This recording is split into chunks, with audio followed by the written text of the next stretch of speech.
Hey everyone, it's another game in the series of the 1987 Braves. This is Game 2 of the Cincinnati series, Game 7 overall, played on April 14th, 1987.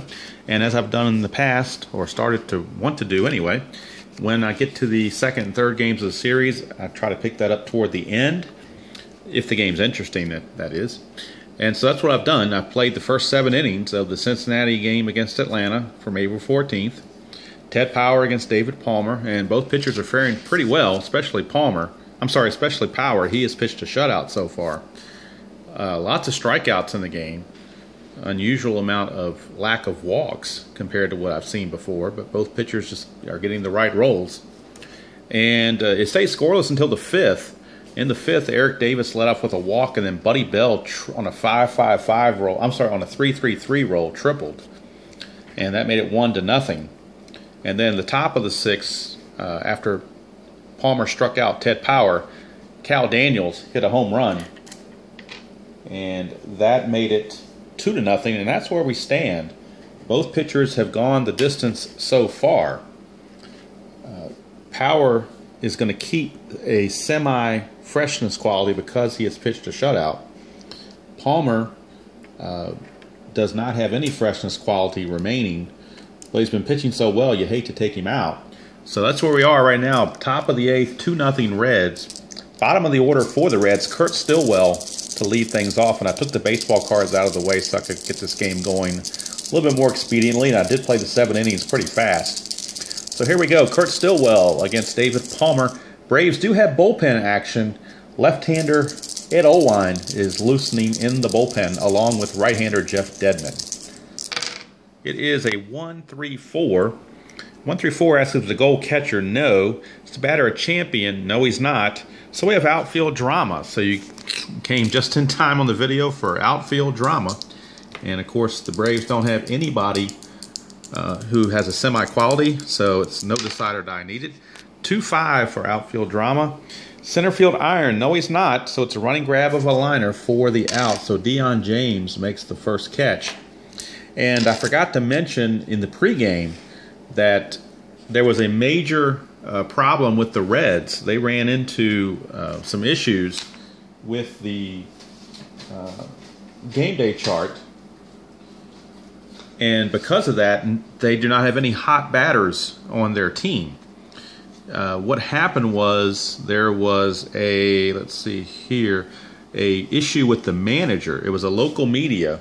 And then it was a major issue with the manager. And then the major issue with the manager is where'd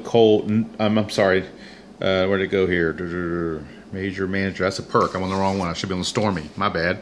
It's a major issue with the manager, and it was, let's see here. It's a pitching coach. No, I don't want that. I want the manager. A front office, I'm sorry. It was a front office role. My bad. I'm trying to recreate things here from memory. So it was a major issue with the manager, and the major issue with the manager was no hot batters for this game. So we originally had Dave Parker as the hot batter, but I had to scratch him out after that result.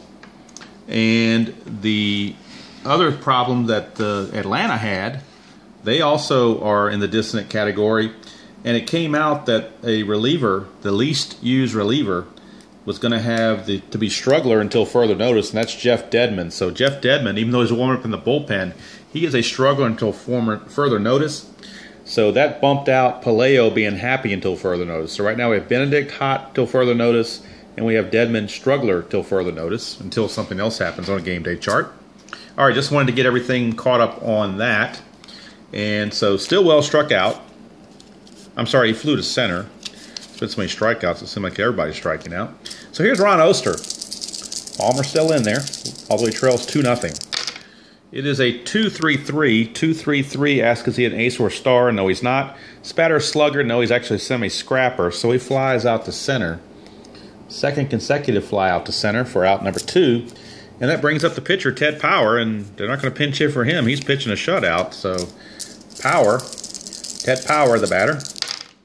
And it's a 3-6-6. 3-6-6, the pitcher spot is blank. Is it a pinch hitter? No, so it's a fly out to center again. So 3 consecutive flyouts to Dion James ends the inning. And we go to the bottom of the 8th with the score still the Reds 2 and the Braves nothing. And up for the Braves is Ozzie Virgil to lead things off. It'll be Virgil, Hubbard, and then a pinch hitter for Palmer. So Virgil steps to the plate, and Virgil is 1 for 2 with a single. In fact, the Braves only have 3 hits in the game, all singles. And nobody for the Braves has gotten to second base yet. It is 2-2-3. 2-2-3. Is he wild? No, he's got semi-control. Is a slugger or utility? He is a semi-utility, but Decider Die says no, so he's not a utility. So it's a single to left field. It says active runner steals, but Virgil is stoic. So 4th hit of the game for the Braves. Again, another single. And Glenn Hubbard, the batter. Hubbard is 1 for 2 with one of those singles. And he'll be facing Ted Power to see what he can do. It's a 2-5-6. 2-5-6, is he a struggler? No. Is the batter a champion or patient? He's semi-patient, but Decider Die again says no. So we have infield drama. So infield drama is necessary. And Stillwell is iron. And Diaz is semi-gold. So we do need the Decider Die for this infield drama check. It's a 2-5. Second baseman iron. No, second baseman Oster is neutral. So it's a routine bouncer for a ground out. And on a lead die of 2, that is a fielder's choice. So Hubbard will reach on the fielder's choice. And Virgil is out 4-6 for out number 1. And we're going to get a new batter in the game, a pinch hitter for David Palmer. He pitched very well. Pitched well enough to win, but he's on the short end of the stick because of lack of hitting. And they're going to bring in Greg Nettles to pinch hit. So Greg Nettles is going to be the pinch hitter here against Ted Power. With 1 out and Hubbard at first. He does represent the tying run, and he is a semi-slugger. It is a 2-5-6. I think we just had that roll. Yep, it's going back to infield drama. So I have a habit of doing that, rolling the same thing 2 times in a row. Don't know why. 3-5 on infield drama. Third baseman iron. No, he's not. It's a routine ground out. So again, it's a fielder's choice. So Nettles will reach on the 5-4 ground out, fielder's choice.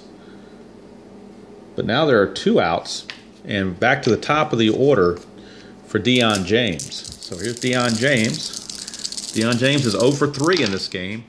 3-6-6.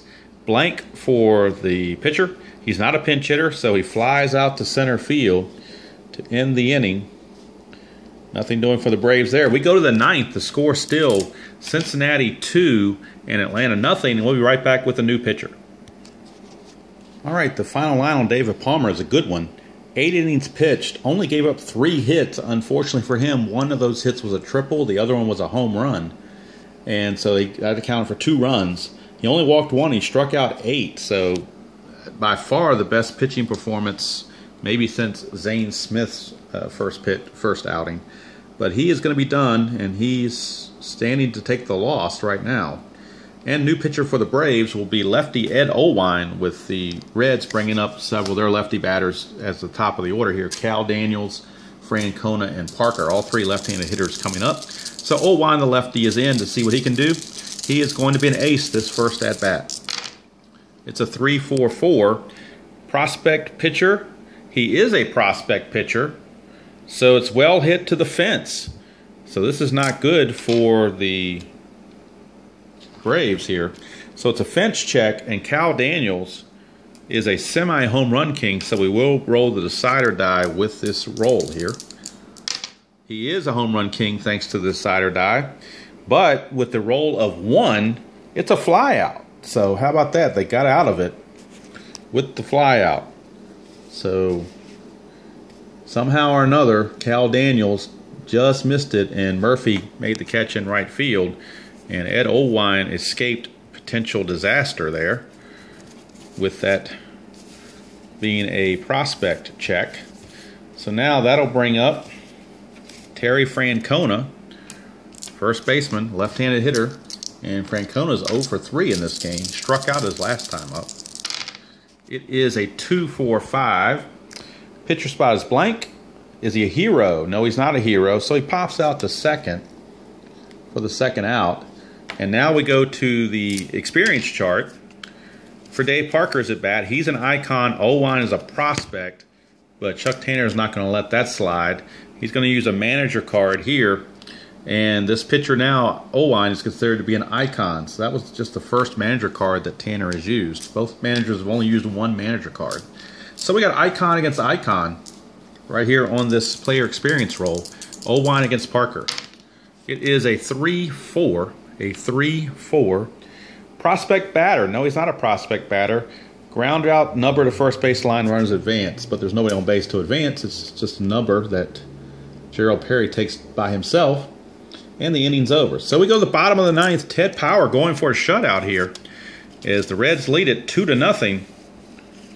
And warming up in the Reds bullpen just in case he should be needed is their closer, John Franco. So John Franco is loosening in the Reds bullpen in case he should be needed. John Franco is loosening as Pete Rose does not want to take any chances with a 2-0 lead, no matter how well that Power is pitching. But he's going to let Power start off the inning and just take him out if he gets in trouble. You see the qualities there for Franco. He's pretty good. So Franco is loosening. And it'll be Dion James. I'm sorry, he made the last out. It'll be Ken Oberkfell, Gerald Perry, and Dale Murphy, the 2, 3, and 4 hitters coming up for Power. Since we're in the ninth, even though he does have a shutout, he does lose the freshness quality, period.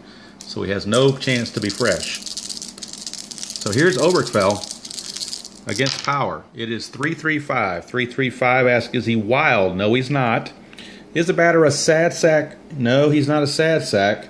So it's single to right field, and a stoic runner has to hold. Oberkfell is semi-stoic. Decider says he is stoic. So Oberkfell will hit a leadoff single, and that'll bring up Gerald Perry. And you wonder if Pete Rose is going to make that move. I think he is.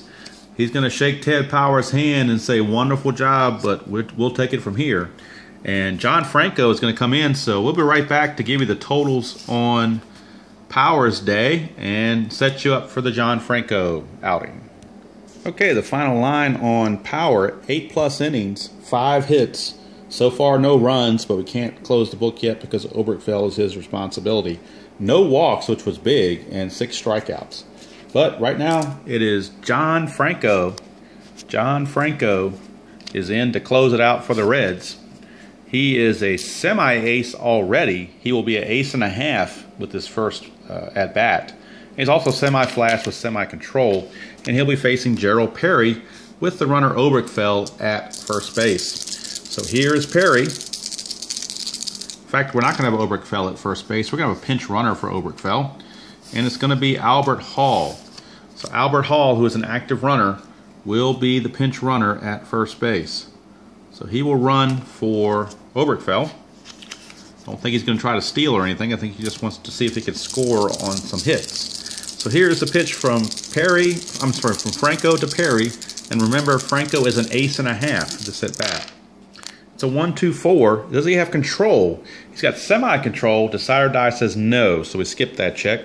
Is the batter eager? No, he's not eager. So it's a walk. So Gerald Perry will walk, putting the first 2 runners on base for the Braves here in the bottom of the ninth.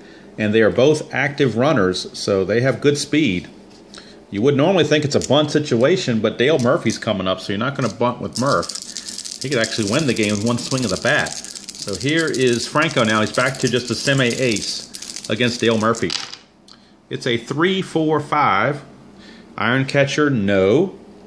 Does he have a good eye? He does not. So he strikes out. So Murphy with a strikeout, and that's a big one. And it's in blue, so we're going to the right now chart. And Franco will be hot based on the right now chart. And Griffey was a strikeout victim his last time up, so he's going to be cold. However, Chuck Tanner is not going to let that happen.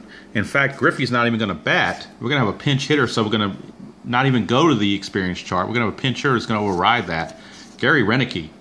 So Gary Renicky, the right-hander, with the left-hander Franco in. Gary Renicky is stepping to the plate to pinch hit.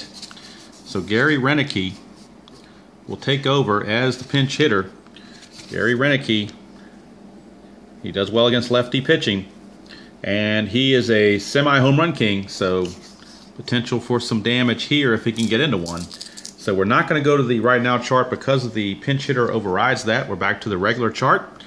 2 on, 1 out, bottom of the ninth, 2-0 Reds as darkness settles in on the field here. So here is the pitch from Franco to Renicky. It is a 1-3-6. 1-3-6. Is he an ace? He's a semi-ace. The side or die says no. Is the batter a whiffer or cold? He is neither. So we're going to infield drama. So we got infield drama, and we will use the side or die because Stillwell is is iron, but Diaz is semi-gold. It is a 1-4 on infield drama. First baseman iron. Yes, no, he's not. It's the shortstop that's iron. First baseman Francona is not iron. So it's not a slow reaction. It's an easy ground out. So an easy ground out. Makes play, easy ground out, lead die of 1. Lead die of 1, double play on ground outs. So that's going to be the ball game. It's a 3-6-3 double play that Renicky has just hit into. And the ball game is over just like that. What the Braves thought was going to possibly turn in their favor went against them due to Francona's fine fielding at first base. And that's the ball game. Reds with the victory. They've won the first 2 games of the series now. And we'll be back with the totals. Okay, so it was a nice clean ball game. Unfortunately for the Braves, they came out on the short end of the stick. Their first time they've been shut out in this season. And the Reds win it by the final score of 2-0. 2 runs and only 3 hits. But again, 2 of those 3 were triples and home runs. No errors, and they only left 1 runner on base the entire game, thanks to one of the double plays, and the player left on base, ironically, was Buddy Bell, who tripled. So he was left on base. For the Braves, no runs, 5 hits. All of those hits were singles, and they had no errors and 5 left. And as I look at the scoreboard, only 1 time did the Braves get a runner to second base, and that was Glenn Hubbard in the 3rd inning when David Palmer grounded out to the catcher and moved Hubbard up to second with 2 outs. So they never really threatened. The closest they got, actually they had 2 on, a runner at second here in the 9th also. I forgot about that. So they did have a runner on second in the 9th, runners at first and second, nobody out. But a strikeout and a double play induced by John Franco. Talk about doing the job, even though he walked the pinch hitter Albert Hall. I'm sorry, even though he walked Gerald Perry, he came back to strike out Murphy and get Renicky to ground to a double play. So the winning pitcher was Ted Power, 8 innings, like I said, 5 hits, no runs, no walks, 6 strikeouts. He got the win. Franco with the save, 1 inning, nothing across, 1 walk, 1 strikeout. Tough luck loser was David Palmer, 8 innings, 3 hits, 2 runs, 1 walk, 8 strikeouts. Ed Olwine, a perfect 9th.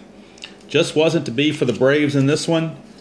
The Reds had the hot pitching going with Power and Franco, and the Braves could never get untracked offensively, which is too bad because they certainly had a fine pitching outing from David Palmer that seemed like it went to waste.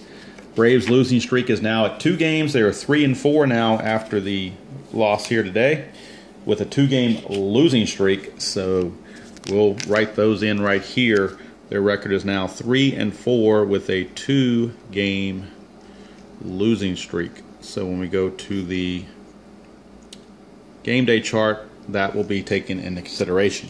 So that's it from here. I hope everybody enjoys this little wrap up, or end of the game kind of playing rather than putting full games out for 162 games. I don't think anybody would care to watch all of that. Hopefully I'm narrowing it down to the nitty gritty. So that's it from Fulton County Stadium here in Atlanta. Braves lose, unfortunately for them, and their losing streak now reaches 2 games. And the final game of the series is tomorrow. And in that final game, it'll be the 2 aces on the team. Tom Browning, the lefty for the Reds, against Rick Mailer, the righty for the Braves, who is no longer cold, thank goodness. So hopefully a good pitching matchup in that one, and we'll catch everybody next time. Hey everybody, welcome to Fulton County Stadium. Final game of the 3-game series with the Reds. And so I'm going to piggyback the last 2 innings onto the 2nd game video to make 1 video and wrap up this 3-game series. So I wish I could tell you that the last 2 innings were going to be exciting with a close ball game, but that's not the way it worked today. The Reds just did not have it today, and Atlanta took advantage. To go through some highlights, when I did the pregame chart or pregame check, Dave Parker turned out to be unhappy for this game. Bruce Benedict turned out to be cold for this game. He was hot until further notice, but that got trumped by the game day check saying he was cold for this game. So both teams semi-dissonant coming into the game. The game stayed scoreless until the third. In the bottom of the third, Ken Oberkfell led off with a single. Glenn Hubbard, thanks to a 3-3-3 roll, tripled, and that made it 1-0 Braves. Deion James followed with a single, and that drove in Hubbard after they had gotten Rick Mailer out, and that made it a 2-0 ball game Braves. Top of the fourth, the Reds answered with 2 outs and the bases empty. Ron Oster, of all people, hit a home run. So Ron Oster homered, and that made it a 2-1 ball game. The Braves answered right back in the bottom of the fourth. Ted Simmons doubled, and then Ozzie Virgil got a base hit, and that drove in Simmons to make it a 3-1 game. The Reds tied it at 3 in the top of the sixth with a single by Buddy Bell, a double by Bo Diaz, and a single by Kurt Stillwell. So that made it 3-3 after going into the bottom of the sixth, and that's when the floodgates opened. The Braves sent, let's see here, they sent 1, 2, 3, 4, 5, 6, 7, 8, 9, 10, 11, 12, 13 batters to the plate, and they scored 9 runs in the bottom of the sixth, but only, let's see, 1, 2, 3, looks like only 3 of them were earned. The other 6 were unearned. And I'll try to recap the inning as best I can. The score sheet got a little messy. Leading off the bottom of the sixth, Ken Griffey grounded to short, so that seemed like it wasn't much of a problem. Murphy then singled to start with 1 out in the sixth. After Ted Simmons walked, moved Murphy to second. Ozzie Virgil hit a 3-run homer, and that made it a 6-3 ball game. And that was just about it for Tom Browning. Let him face one more batter with the lefty Oberkfell up, but Oberkfell doubled off of him, so that was it for Browning. He was done. Browning went 5 1/3 innings, gave up 8 hits, 7 runs, 6 were earned, walked 1, struck out 6. And they brought in Frank Williams, the right-hander, but the first batter he faced, Glenn Hubbard, grounded into an error as Buddy Bell threw it over the first baseman's head. That moved Oberkfell to third and put Hubbard at first, so there was still only 1 out at that point.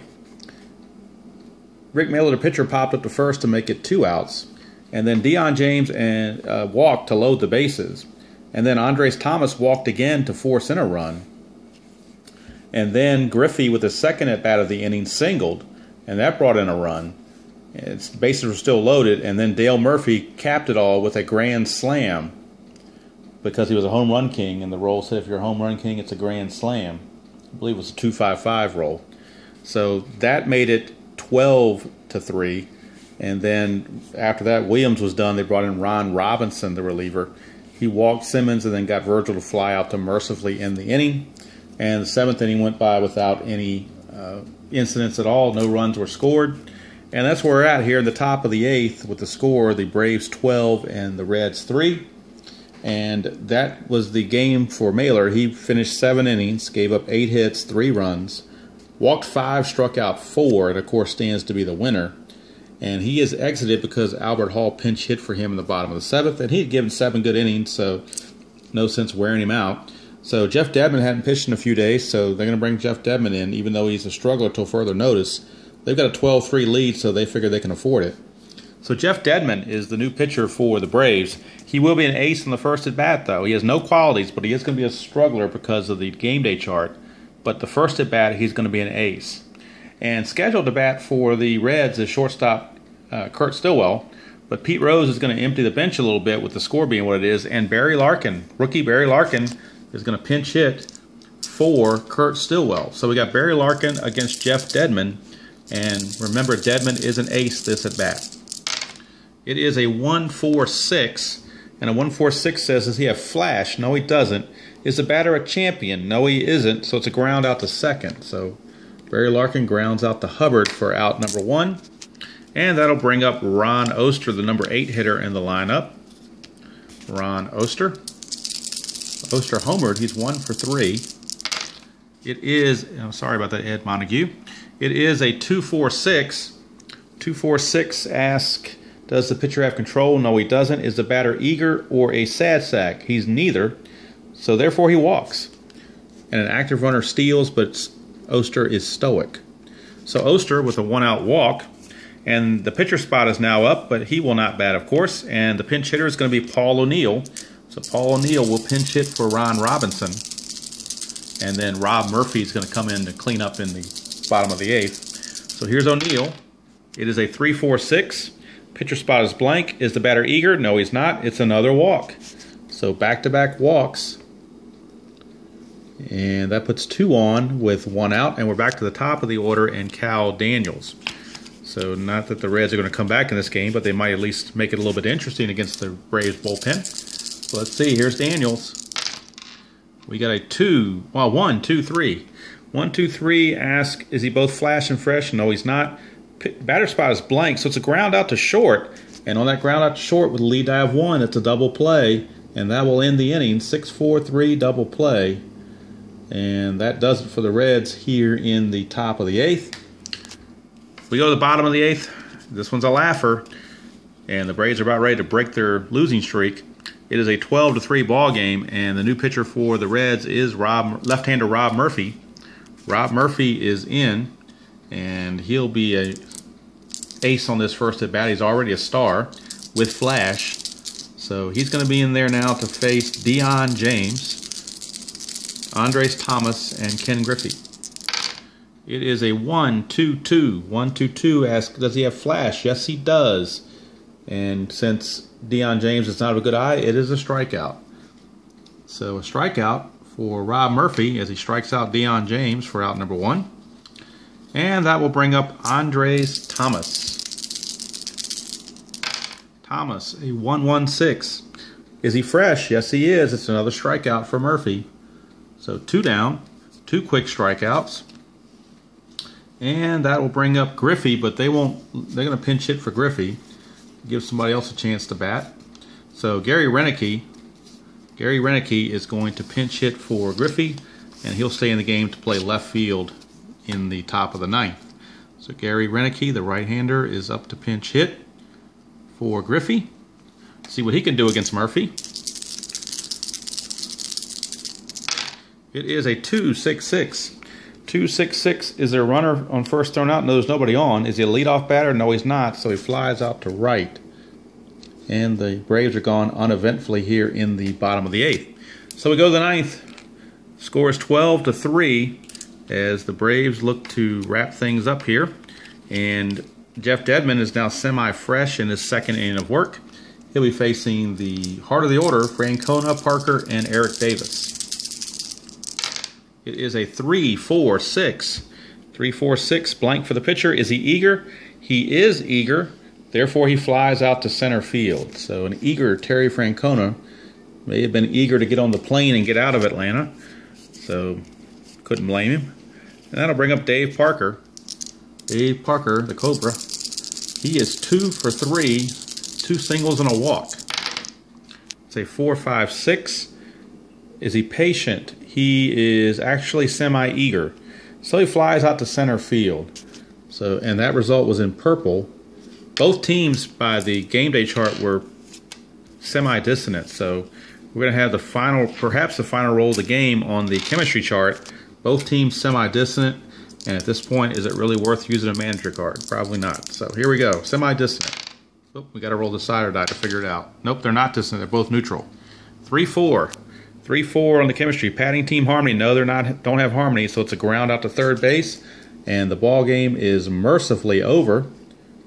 And the Braves break the losing streak and get the big victory with that 9-run 6th inning, all set up by a error with 1 out on Buddy Bell that kept the inning going after the second out. That would have been out with the pitcher making the final out. He would have been the third out, but the error kept it going, and that's when the floodgates got going as well. So we'll be back with the totals, and we'll set up the next video, which is going to be the first game of a new series as the Braves get ready to jump on the Delta Airlines and fly out to the left coast and take on the San Francisco Giants. And we'll preview that game as well as wrap up this game and the series in just a moment. Okay, welcome back to Fulton County Stadium as we wrap this one up. Again, the final score, Atlanta 12, Cincinnati 3. 12 runs, 11 hits, no errors for the Braves. They only left 3 on, so they maximized all their base runners and hit very well with runners in scoring position. For the Reds, 3 runs, 8 hits, 1 error. They left 10 runners on, so a lot of lost opportunities out there for the Reds. Winning pitcher was Rick Mailer. He improves to 1-1, going 7 innings and giving up 8 hits and 3 runs, but after that 9-run sixth, he kind of cruised from there, although he did give up the 2 runs in the top of the sixth that did at the time tie the score at 3. So he was on the teetering point of being removed, but he survived. And Tom Browning takes the loss. He got shackled with 5 1/3 innings, 8 hits, 7 runs, 6 were earned, 1 walk, 6 strikeouts. So the Braves finally win one of the games in the series and avoid the sweep. But that does raise their record to an even 4-4 now with this victory. They go to 4-4, and they'll have a day off to travel. And on April 17th, 1987, they will begin the opening series out on the left coast, and they'll be facing Will Clark, Will the Thrill, and the San Francisco Giants will be awaiting at Candlestick Park. And starting pitchers for that game will be Starting pitchers for that game will be Zane Smith from Atlanta. I guess Mike Krukow, the right-hander for the Giants. So I wish I could have had a more competitive game to wrap up and show you, but that's the way baseball is sometimes. Sometimes you get these blowouts, and it just kind of happens, and happens so fast you really couldn't do anything about it as far as making any manager moves, just the way the dice rolled out. So that's going to do it from here. Pete Rose kind of dejected as he leaves the ballpark, although his team did come in and take 2 out of 3 on the road, which is always a good thing. If you're playing on the road, if you can take 2 out of 3 in a series, you've done your job. So they were kind of playing with house money, to use a betting term for Pete Rose. They were playing with house money, and they took it on the chin for this one, but it's only 1 loss for them, no matter what the score is. The good thing for the Braves is maybe it's a sign they're breaking out of their hitting woes. Had a couple home runs, especially Murphy. He had been struggling so much, and in the 6th inning alone, he had 2 hits. He had a single and a home run, both in the 6th inning. So to think that he had 2 hits, 2 runs scored, and 4 RBIs all in the same inning, that was pretty good. So that's going to do it from here. And like I said, it'll be a full 9-inning video for the first game of the Giants series. And then the final 2 games of that series, I'm going to do exactly what I did for this series by playing it out up until the 7th inning and then just kind of giving a report on the game itself. So in case anybody's interested, following along, they can see how the season goes and how the season flows and how the season standings are going and how far along I've gotten on my project. 8 games down, 162 out of the 162. There's 8 games down and 154 to go. Long, long way to go, but so far it's been fun, and I'm going to try to keep it going as expediently as I can. I'm not going to kill myself over it, but I will certainly try to put a video out at least once a week on these, depending on my schedule. So hopefully, after this one posts on Wednesday, then hopefully by Thursday or Friday I'll post the full game video of the first game of the series against the Giants. So that's going to do it from here. Again, the final score, Braves 12, Reds 3. Braves improve their record to 4-4. And we'll see you next time from San Francisco.